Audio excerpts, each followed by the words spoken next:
Oke, selamat siang Angelo Prana. Ini videonya pengganti pertemuan kemarin ya. Kita masih bahas tentang lingkaran dan statistika. Jadi Kariko mulai dari yang eh, lingkaran dulu. Ini Kariko mau kasih materi baru buat Prana, yaitu tentang luas juring dan panjang busur. Ya, jadi ini kita mulai dari panjang busur. Ini materinya Kariko ambil dari kelas 6 ya. Karena ini sama aja sebenarnya rumusnya. Jadi panjang busur itu adalah bagian dari kelilingnya lingkaran. Jadi panjang busur itu yang mengambil bagian dari sisinya lingkaran aja, tidak semuanya. Ya, jadi tergantung dari besar sudut pusat. Nah, sudut pusat itu sudut yang ada di tengah-tengah lingkaran ini. Ya, kalau di sini ada titik lingkarannya itu di A dan B, maka sudut pusatnya namanya AOB ya di bagian sini. Jadi tergantung berapa besarnya ini baru kita bisa hitung panjang busurnya. Kemudian rumusnya untuk menghitung panjang busur itu ada hubungannya dengan keliling lingkaran karena dia merupakan sisi dari lingkarannya. Ya, jadi panjang busur disimbolkan dengan garis lengkung. Ya, jadi titik berapa yang sebagai panjang busurnya itu ya disimbolkan dengan AB, lalu ada tanda garis lengkung di atasnya. Rumusnya adalah panjang busur sudut pusat, ya di sini sudut pusatnya AOB, per 360 karena kita ingin menghitung bagian dari keseluruhan lingkaran. Ya, jadi dibaginya dengan 360 dikalikan K. K itu keliling lingkaran. Kalau perbandingannya seperti ini. Panjang busur per keliling sama dengan sudut pusat per 360. Ya, jadi rumusnya cuma satu dan ini bisa diputar-putar ya. Misalkan diketahuinya panjang busur mencari keliling, ya bisa juga. Ya, rumusnya jadinya kelilingnya itu tinggal ditukar dengan panjang busurnya aja. Ya, jadi keliling sudut pusat dikalikan dengan panjang busur.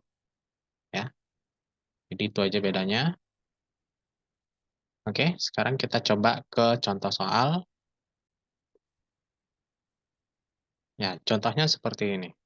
Sudut pusat depan busur AB, ya berarti ini kita perhatikan sudut pusatnya aja, 120 derajat. Lalu jari-jarinya 7, hitunglah panjang busurnya. Ya, jadi yang diketahui itu adalah sudut pusatnya. Kita tulisnya sudut pusat aja. Itu adalah 120 derajat. Kemudian jari-jarinya itu 7. Kalau jari-jarinya 7, maka nilai Pi yang kita pakai 22/7. Ya, masuk ke rumus. Panjang busur, Kariko singkat dengan PB aja. Itu adalah sudut pusat. Sudut pusat itu bisa disimbolkan juga dengan alfa ya. Alfa seperti ini per 360 kali keliling. Atau langsung aja rumusnya Pi D. Ya, Pi kali diameter. Masukkan angkanya 120 per 360 kali 22/7 kali diameternya, kalau jari-jarinya 7 berarti 14. Nah, ini kita sederhanakan nih. Nolnya boleh dicoret. Terus 12/36 sama-sama bagi 12. Ini jadi 1, ini jadi 3.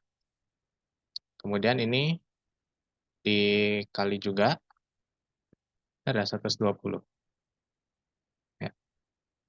Terus ini disederhanakan juga, 1, ini 2.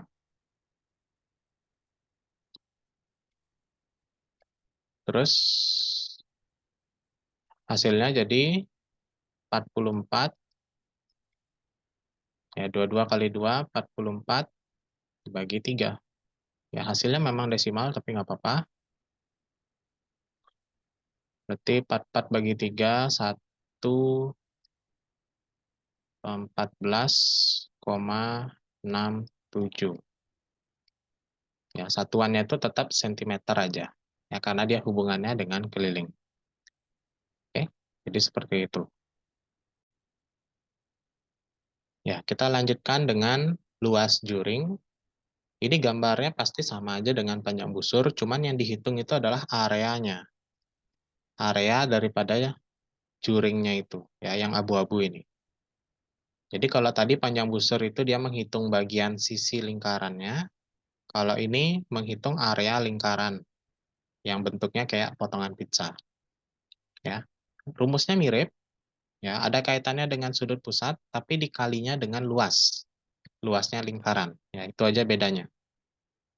Kalau panjang busur dia dikalikannya dengan keliling, kalau luas juring, ya namanya luas, berarti dia luas lingkaran dikalikannya. Ya, kita langsung ke contoh aja.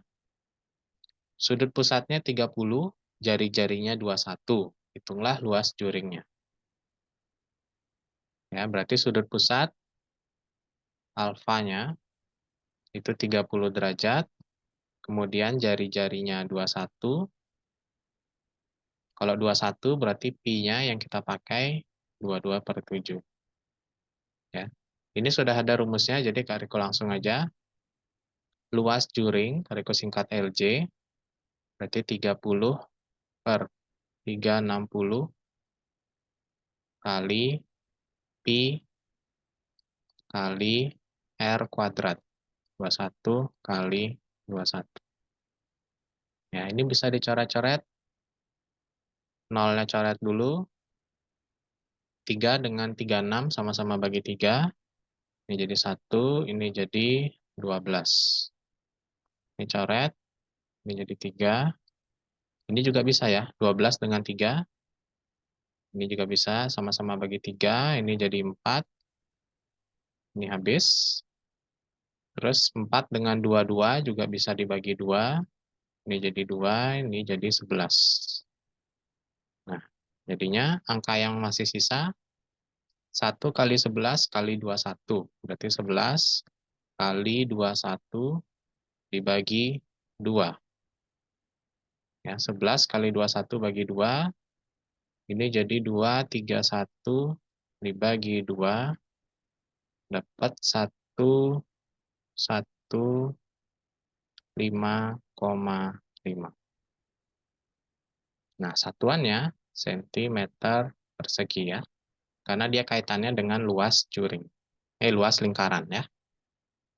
Jadi kalau luas dia satuannya sentimeter persegi, kalau panjang busur cuman sentimeter aja. Oke, jadi seperti itu. Ya, kita coba dengan contoh soal yang lain. Ya, jadi panjang jari-jari diketahui 20, berapakah panjang busurnya jika pi-nya 3,14? Jadi Kak Riko sekalian juga coba cari dengan luas juringnya ya. Panjang ini sudah diketahui semua dan bahkan nilai pi-nya juga sudah dikasih ya. Berarti langsung aja panjang busur berarti sudut pusat per 360 kali keliling lingkaran. Kalau dia jari-jarinya 20, maka diameternya 40 ya. Jadi 72/360 kali pi kali diameter 40. 72/360 ini bisa disederhanakan ya, langsung aja bagi 72. Jadi ini sama-sama dibagi 72 dapat 1, 72, 360 bagi 72 dapat 5. Kemudian 40 dengan 5 bisa dibagi 5, ini jadi 1, ini jadi 8. Ya, berarti sisa 3,14 dikali 8 dapat hasil 25,12. Satuannya sentimeter. Oke, itu untuk panjang busur. Kemudian untuk luas juring kita hitung juga sekalian. Jadi sudut pusat per 360 kali luas lingkaran. Ya, ini langsung aja ya, karena sudah kita sederhanakan jadi 1/5. Anggap aja ini 72/360 sudah disederhanakan langsung. Jadi biar gampang kita ngitungnya. kali 20 kali 20. Ya, ini pakainya jari-jari. Coret, bisa jadi 4. Berarti 3,14 dikalikan 80. Ya. Jadinya mirip seperti ini, cuman beda di tanda koma aja. Jadi 251,2 cm persegi. Ya. Jadi seperti itu.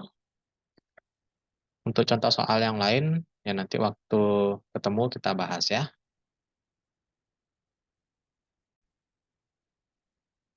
Ya, itu tadi untuk materinya Prana, ini materinya Angelo, jadi tentang statistika. Dan ini biasanya soal ceritanya. Kalau yang biasa tuh kan kayak mencari median, mean, modus, range, itu kan langsung by data. Tapi ini kita lihat dari soal ceritanya, terus kita hitung bagaimana caranya mencari entah itu rata-rata, entah itu rata-rata yang baru, ya. Jadi contoh soalnya seperti ini. Dan kita mulai dari nomor 5. Jadi ada ujiannya yang diikuti oleh 40 siswa, rata-rata nilai ujiannya itu 30.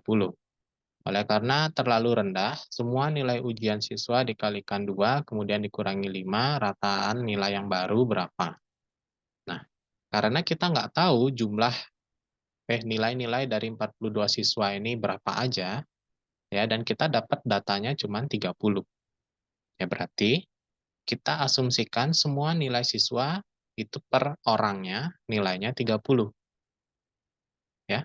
Jadi sama aja, rataan nilai ujian itu sama dengan nilai siswanya. Ya. Jadi kita anggap nilai siswa itu adalah 30. Kemudian kita ikuti semua nilai ujian dikalikan 2. Ya. Berarti nilai ujian yang 30 dikali 2, kemudian dikurangi 5. Kurang 5. Ya, dari sini aja kita hitung. 30 kali 2 itu 60, dikurangi 5, maka jawabannya 55. Ya. Jadi karena ini asumsinya karena semua nilai siswa itu adalah 30 ya. Jadi sama aja. Kalau satu nilai diubah menjadi 55, kemudian dikalikan dengan 42, dibagi lagi menjadi dengan 42, ya sama aja, tetap 55. Ya, ini karena asumsi nilai-nilai yang lain kita nggak tahu. Tapi kalau misalkan diketahui beberapa nilai, ya berarti beda lagi caranya. Oke, seperti itu. Terus nomor 6. Nah, ini yang biasanya sering muncul nih. Diketahui rata-rata 15 siswa itu 6,6, terus Dinda disertakan. Berarti ini nambah satu nih. Maka nilai rata-ratanya menjadi 6,7. Nilai Dinda itu berapa sebenarnya? Ya, walaupun naiknya cuma 0,1, dari 6,6 jadi 6,7, tapi berpengaruh loh. Satu nilai itu berpengaruh. Ya, caranya menghitung nilai Dinda berarti nilai rata-rata yang baru, karena ada 15 siswa ditambahin Dinda kan jadi 16. 16 dikali rata-rata yang baru menjadi 6,7. Ya. Kemudian dikurangi dengan rata-rata yang lama sebelum Dinda masuk, 15 kali 6,6. Ya, seperti ini. Terus kita hitung 16 kali 6,7 sama dengan 107,2 dikurangi 15 kali 6,6 itu 99. Nah, tinggal dikurangi aja. 107,2 dikurangi 99, dapatnya 8,2. Ya. Jadi jawabannya C. Cuma nambah 8,2 tapi rata-ratanya cuma berubah 0,1. Ya. Jadi caranya itu seperti itu. Kemudian nomor 10 ini beda lagi. Ya. Rata-ratanya dari 40 orang itu 62. Jika seorang siswa yang dapat nilai 23 dari kelompok itu tidak dimasukkan dalam perhitungan, maka nilai rata-ratanya menjadi berapa? Ya, ini mirip seperti mencari nilainya Dinda. Jadi kita kurangi dulu ya. Jadi ada dua kali perhitungan. Karena ini ditanyakan nilai rata-ratanya yang baru. Kalau ini kan nilainya Dinda. Ini nilai rata-ratanya yang baru. Jadi ada perbedaan. Kita hitung dulu keseluruhan nilai siswanya. 40 kali 62. Ya, berapakah total semua siswa 60 orang itu? Adalah 2.480. Nah, karena satu orang ya, yang nilainya 23 itu dikeluarin, berarti dikurangi 23 dulu. Ini 7, ini jadi 75, dan jadi 2457. Maka rata-ratanya yang baru berarti 2457 ya dibagi dengan sekarang satu orang nggak masuk berarti dibaginya dengan 39. Ya, bukan 40 lagi. Karena satu orangnya dikeluarin. 2457 dibagi 39 hasilnya 63. Jadi jawabannya yang D. Ya. Jadi contoh-contoh soal statistika itu banyak yang soal cerita, tapi ada kaitannya ya, menghitung rata-rata, lalu mencari median gitu biasanya, ya lewat soal cerita. Oke, itu saja dulu video pembelajaran yang bisa Kak Riko kasih. Nah, nanti kita ketemu lagi di les, kita bahas lebih banyak lagi ya. Oke, terima kasih, selamat siang.